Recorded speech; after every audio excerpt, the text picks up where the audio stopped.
चालक ने कहा, ये अलमारी की तरफ क्यों देख रहे हैं? हो सकता है इनकी कोई प्रिय वस्तु रखी है, उसको देखना चाहते होंगे। अलमारी खोली तो वो ग्रंथ रखा था। तब बड़े पुत्र को याद, अरे अरे, पिताजी ने 10-15 साल पहले कहा था जब मैं मरूं तो ये ग्रंथ मेरी छाती पर रख देना।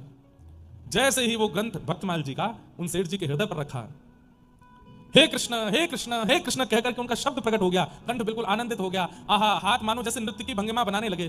पुत्रों ने कहा, पिताजी क्या हुआ? आप अभी बोल नहीं पा रहे थे, आपके मुख से भगवान नाम कैसे निकलने लगा?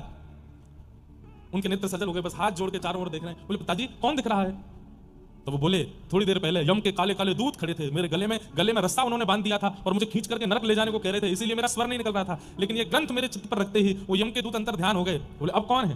बोले, भक्तिमती मीराबाई खड़ी हैं, सूरदास खड़े हैं, कुम्मन दास खड़े हैं, गोस्वामी तुलसीदास जी महाराज खड़े हैं, फिर हरिवंश महाप्रभु खड़े हैं, स्वामी श्री हरदास जी महाराज खड़े हैं, नरसिंह मेहता खड़े हैं, सारे भक्त मेरे चारों ओर खड़े हैं और क्या कह रहे हैं? अरे सखी चल हमारा हाथ पकड़ तो निकुंज में लेकर के चलें, प्रिया प्रियतम तेरी प्रतीक्षा कर रहे हैं।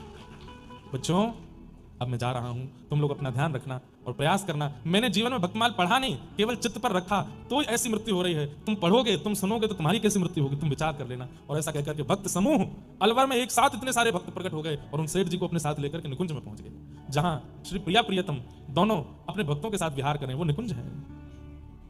ऐसी श्रीमद भक्तमाल, ऐसी श्रीमद वाल्मीकि रामायण, ऐसी महाभारत की कथा, ऐसी श्रीमद भागवत की कथा, जिनके दर्शन से और स्पर्श से ऐसी गति होती है, उनका श्रवण यदि हमने ध्यान से कर लिया, हमारी गति कैसी होगी? इसलिए भैया हमारी प्रार्थना है, हमारी तो स्थिति कथा करते करते ऐसी हो चुकी है कि हम किसी भी व्यक्ति से मिलते हैं, उसके स्वभाव से पता चल जाता है। जैसे कोई बहुत सरल स्वभाव का मिलता है तो लगता है ओहो देखो ऐसा लगता है जैसे मानो कुम्मन दास हो। जैसे कोई माताएं बहनें बड़ी भावुक मिलती हैं तो लगता है जैसे सक्कू बाई हो, जैसे मीराबाई हो। भक्तों के दर्शन ही सब लोगों में होने लग जाते हैं और यही सफलता है कथा सुनाने की। आपकी भी ऐसी योग्यता बन जाए जैसे एक सेठ जी ने अनेक संतों को और भक्तों को अलवर में प्रकट किया। कथा श्रवण के आप साक्षात भक्तों, ठाकुर जी को नहीं, ठाकुर जी के पास हम जाएंगे, हम उनको प्रकट नहीं करना चाहते। ठाकुर जी खूब प्रकट हो चुके हैं पहले, अब इतनी योग्यता हमारी नहीं कि हम उनको प्रकट करें, पर भक्तों को तो प्रकट हम कर सकते हैं ना। हमारी अंतिम श्वास जब चल रही हो तो हमारे कोई एक भक्त श्रेष्ठ होने चाहिए जिनका स्मरण करके हम भगवत धाम जाएं। एक बात हम आपको कह दें, किसी भक्त की भक्ति को श्रवण करके उस भक्त को अपना गुरु मान लो।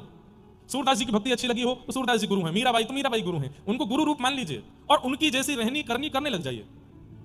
अंतिम श्वास में वे ही आएंगे लेने के लिए, और वे अगर आगे तो निश्चित है कि धाम की प्राप्ति तो होगी होगी। इतना तो कहना स्वामी जब प्राण तन से निकले, गोविंद नाम लेकर जब प्राण तन से निकले।